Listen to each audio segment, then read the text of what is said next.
Nous avions vu comment investir ensemble lors de la précédente vidéo, que l'objet de cette discussion aujourd'hui, c'est de voir les principes clés de la finance. En investissant, il est nécessaire, en tout cas il est important de comprendre pourquoi on investit, surtout ce que l'on fait. Donc quels sont les principes clés de la finance? Donc il y a 4 principes principaux. Le premier est la valeur temps de l'argent. Le deuxième est l'inflation et les taux d'intérêt. De comprendre la relation notamment entre taux d'intérêt, inflation et chômage, ce qui s'appelle la courbe de Phillips qu'on verra plus tard, les intérêts composés et la capitalisation et l'horizon de placement. Donc qu'est-ce que la valeur temps de l'argent? Donc la valeur temps de l'argent en finance et en finance d'entreprise, qui s'appelle en anglais le time value of money, est une relation quasi linéaire entre le temps et l'argent. Je prends un exemple très simple. Demain, j'achète cette montre. Aujourd'hui, par exemple, elle vaut 500 €. Avec le coût de l'inflation, demain, peut-être qu'elle ne vaudra plus que 400. C'est une relation causale. Plus le temps passe, plus la valeur de l'argent a tendance à se déprécier. Donc c'est pour cela qu'il est nécessaire d'investir, car pour éviter de perdre de l'argent avec l'inflation, il est nécessaire en fait d'investir dans le temps. Et donc plus le temps passe, plus l'argent accumulé est important. Ce qui s'appelle du coup les intérêts composés que l'on verra par la suite. Dans la valeur temps de l'argent, il est important de prendre en compte 2 paramètres. Le premier paramètre est le taux d'intérêt ou le discount rate en anglais. Le taux d'intérêt, donc le R dans la formule que vous voyez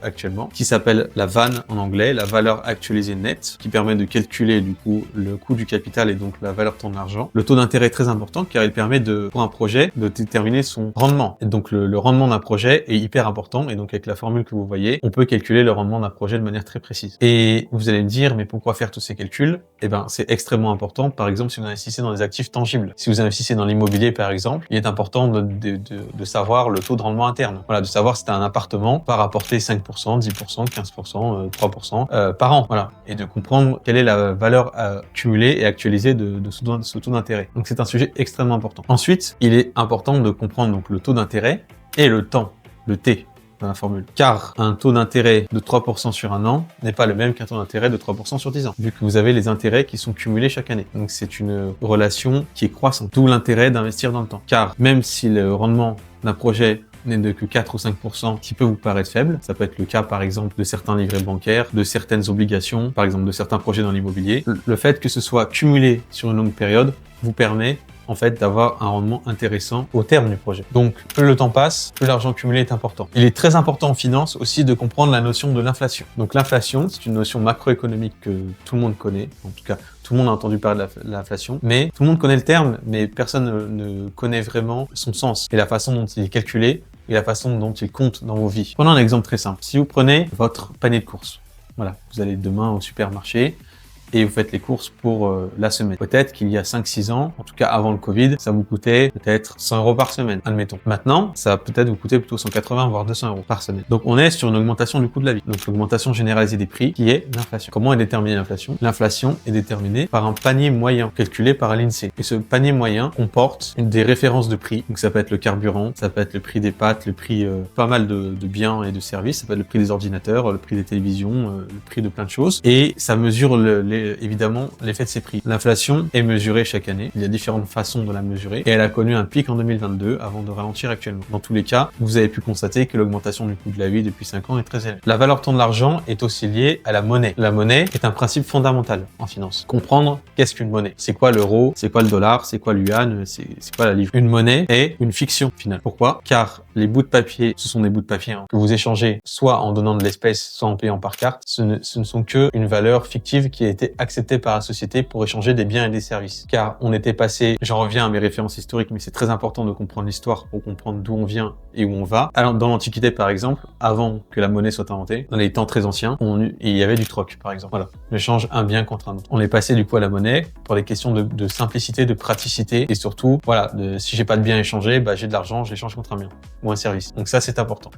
La monnaie est émise par une banque centrale, en tout cas de nos jours. La banque centrale est la banque des banques, c'est une banque plus ou moins indépendante en fonction des États, qui a pour but d'émettre la monnaie. Donc une banque centrale est souveraine, car elle appartient à l'État dans lequel elle fait référence. Hormis la zone euro où les États ont délégué la souveraineté à un ensemble européen, tous les autres États du monde, que ce soit la Fed aux États-Unis, la Banque populaire de Chine, la Banque du Japon, la Banque centrale d'Angleterre, la Banque centrale de Suisse et j'en passe et d'autres ont l'exclusivité en fait de l'impression monétaire. Donc les banques centrales impriment de la monnaie. L'impression monétaire entraîne généralement de l'inflation. L'inflation vient aussi du fait de l'augmentation du coût des matières premières, donc de l'énergie. L'inflation est liée aussi au taux d'intérêt de la banque centrale, puisque la banque centrale imprime de la monnaie. Donc ça, c'est le premier rôle de la banque centrale. Et le deuxième rôle, c'est aussi de fixer des taux d'intérêt. Donc la banque centrale, comme vous voyez sur le schéma ci-dessous, prête aux banques commerciales. Donc par exemple, la Banque centrale européenne prête à la BNP prête aux particuliers, aux entreprises. Donc il est fondamental de connaître ces notions de macroéconomie. Pourquoi ?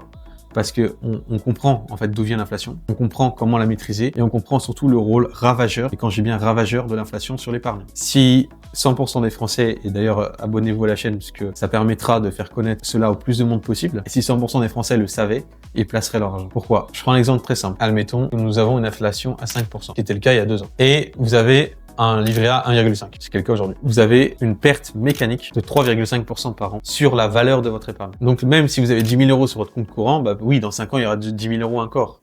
Sauf que les 10 000 euros dans 5 ans n'auront pas la même valeur qu'aujourd'hui. Dans 5 ans, avec 10 000 euros, si ça se trouve, vous pourrez même pas acheter peut-être 2-3 ordinateurs maximum, alors qu'aujourd'hui, vous pouvez en acheter 5, par exemple. Donc en tout cas, actuellement, le taux d'inflation est autour de 3%, et l'épargne est rémunérée entre 1,5 et 2, qui est la moyenne des fonds euros et des livrets A.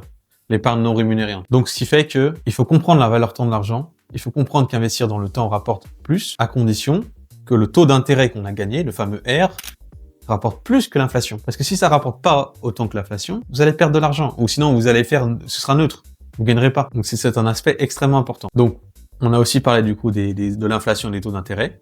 Ce qui est important de comprendre la relation causale entre les deux. Et il est important maintenant de comprendre les intérêts composés. Comme vous pouvez le voir, les intérêts composés sont une notion extrêmement importante. C'est une notion de mathématiques. C'est une fonction exponentielle. Donc, qu'est-ce qu'une fonction exponentielle ? C'est une fonction mathématique où, en fait, les nombres sont de plus en plus élevés avec un écart de plus en plus important. Par exemple, vous passez de 1 à 3, de 3 à 6, de 6 à 10, de 10 à 15, de 15 à 20, de 20 à 30. Donc la fonction exponentielle, voilà, c'est une courbe en fait asymptotique qui va de plus en plus haut. Donc les rendements dans le trading, les rendements dans les actions, les crypto-monnaies, même l'immobilier, l'épargne rentable, ces rendements-là sont exponentiels. Si je place 1000 euros cette année et que j'ai un taux d'intérêt de 10% à la fin de l'année, donc j'ai gagné 10%, très bien. J'ai fait plus que l'inflation, j'ai gagné de l'argent. À la fin de l'année, ça me fait 1100. Sur les 100 euros vont être ajoutés à la fin de l'année et vont être cumulés aux années suivantes. Pareil, si je place 1 million d'euros, j'ai gagné 100 000 euros, j'ai 1 million 100.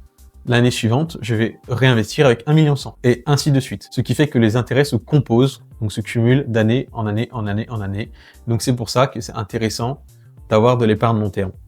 Et c'est très intéressant aussi d'investir sur le trading à court terme pour faire de l'argent rapidement, mais aussi d'avoir de l'épargne sur long terme pour bénéficier de ces fameux intérêts composés. Enfin, l'horizon de placement est un sujet très important puisque l'horizon de placement permet de déterminer votre investissement. Si vous souhaitez avoir un investissement très peu risqué, c'est sûr qu'il est préférable d'investir sur 1 an ou 2 ans. Et moi, j'investis dans des obligations, en général dans l'assurance vie, des fonds monétaires, ou en tout cas de l'épargne peu risquée. Ou des produits structurés à capital garanti, j'en ai aussi. En tout cas, de l'épargne peu risquée, qui permet de viser 5, 6, 7% par an. Et au moins, on fait plus que l'inflation. On a gagné de l'argent, on est content. À court terme aussi, on peut avoir la logique inverse, de se dire, on prend plus de risques et on met beaucoup dans le trading et on va faire des gains tous les mois. On peut avoir les deux logiques. En revanche, à long terme, il est très clair que l'objectif est de faire du gain. Donc, à long terme, l'objectif est de prendre un peu plus de risques, mais de viser beaucoup plus, puisque les intérêts se composent. Et comme vous voyez à présent sur le graphique, vous voyez les performances du Nasdaq, du S&P 500, du CAC 40 et de la plupart des indices européens et américains. En tout cas, sur 10 ans, ils sont en bénéfice. Donc, le temps donne raison au placement. Donc maintenant, on a vu les principes de base de la finance. Donc n'hésitez pas à commenter, partager, vous abonner et à liker aussi. Et n'hésitez pas surtout aussi à rediffuser au maximum. Posez vos questions en commentaire. Je répondrai à tous les commentaires par la suite. Donc dans la prochaine vidéo, on verra ce que c'est qu'une gestion déléguée et une gestion soi-même.